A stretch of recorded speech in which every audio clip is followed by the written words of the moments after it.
Hi again, this is Sir Aris. Now let us talk about convergent and divergent series and also testing series for convergence, the preliminary test.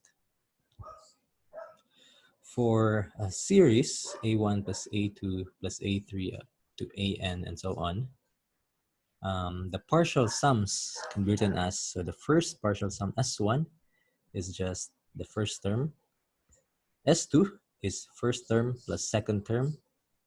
We can do that for all the other partial sums. For Sn, we just sum up the first n terms. So we are interested in taking the limit of Sn as n approaches the infinity. That's equal to S, or that is the total sum of the series. If Sn tends to a limit, so if this expression makes sense, so if this gives us a value S, the series is called convergent. If not, then it is divergent. We define Rn as the remainder, or the remainder after n terms, that is given by S, or the limit of Sn as n approaches infinity, minus Sn. Now we'll see that if we take the limit of Rn as n approaches infinity, that's the limit as n approaches infinity of S, which is just a number, minus Sn, which is S, and that is just equal to 0. So for example, let's find the partial sum Sn, the limit S, and the remainder Rn of this series. So we can simplify this term in the series 2 over n squared minus 1, or we don't simplify, we expand 2 over n squared minus 1. To do that, we use the method of partial fractions. We can factor out,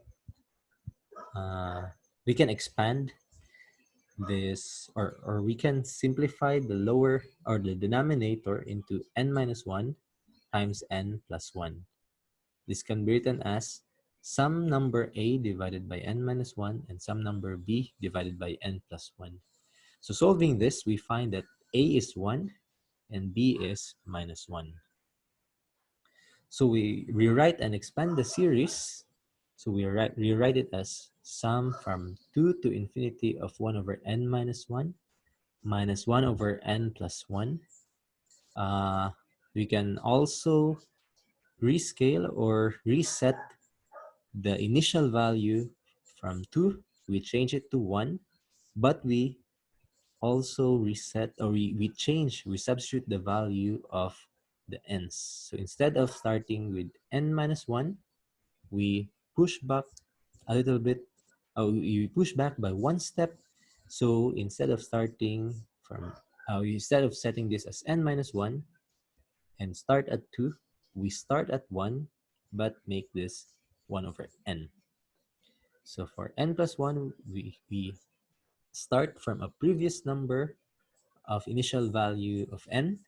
So we add here uh, the number 1. So this becomes n plus 1 becomes n plus 2. Okay, so expanding the series or the summation, we get for the first term here, we have 1 plus 1/2 plus 1/3 plus 1/4 and so on up to 1 over n, and this can still extend. For the second term, we start with minus 1 over 3, minus 1/4, minus 1/5, and so on. So we sum, we take the partial sum up to the nth term, or Sn. So here we stop up to, for this case, the first part, 1 over n. And in the second part, we stop up to 1 over n plus 2. Okay, so you have here Sn is 1. So we have, we include this 1 here, plus 1/2. Now if we add 1/3, 1/3 cancels out with negative 1/3 at the bottom, and so on. We end with, we on the first part, we will end up to 1 over n because it's the nth term, but it also cancels out with some term, with 1 over n, negative 1 over n term at the bottom. So the only terms that don't vanish are this minus 1 over n plus 1 and minus 1 over n plus 2. Okay, so 1 plus 1 half is 3 halves minus 1 over n plus 1 minus 1 over n plus 2. That's the partial sum Sn. Taking the limit as n approaches infinity, so these two terms here would tend to 0 as we take the limit as n approaches infinity. So we get the total value of the series as 3 halves. And for the remainder, Rn, that's S minus Sn. S is 3 halves. Sn is 3 halves minus 1 over n plus 1 minus 1 over n plus 2. We subtract those two terms, we get this final value. Another example, identify whether the series sum of all n from 1 to infinity of ln n over n plus 1 is convergent or divergent. So we write the series in this manner. You have ln minus ln n plus 1 and then expand. So you have ln1, ln2, ln1 minus ln2 plus ln2 minus ln3 plus ln3 minus ln4 and so on. So take note here, from starting from ln2, succeeding terms just cancel out up to this minus ln plus 1. So the since ln1 is also 0, we get the final value of Sn equals minus ln plus 1. It's the partial sum Sn. Taking the limit doesn't tend to a value S. We get minus infinity here. Therefore, the series diverges.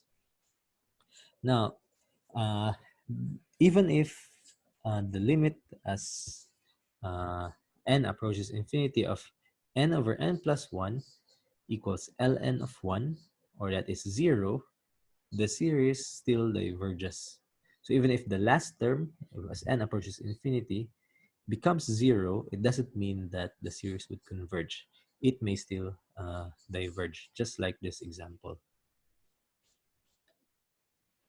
Now let's try to, in the succeeding sections, we will be testing series for convergence. For now, let us do a preliminary test. So this is actually not a test for convergence. So what we do, if the terms of an infinite series do not tend to 0, so if you take the limit as n approaches infinity of a term in the series an and it's not equal to 0, the series diverges. So if the limit tends to 0, we must test further. If you remember the previous example, this term ln n over n plus 1 becomes 0 as n approaches infinity, yet it doesn't, it diverges. So uh, it doesn't always mean that it's divergent if we have that case. Here we are sure that it diverges, but that's not the necessary condition for it to diverge. So this test only tells us that a series diverges if limit of an as n approaches infinity not equal to 0. So it doesn't tell you anything about the series being convergent.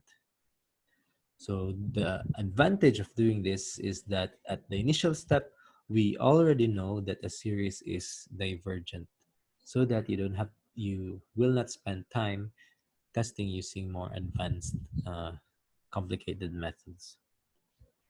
So for example, you test the series n over n plus 1 from n equals 1 to infinity for convergence or divergence.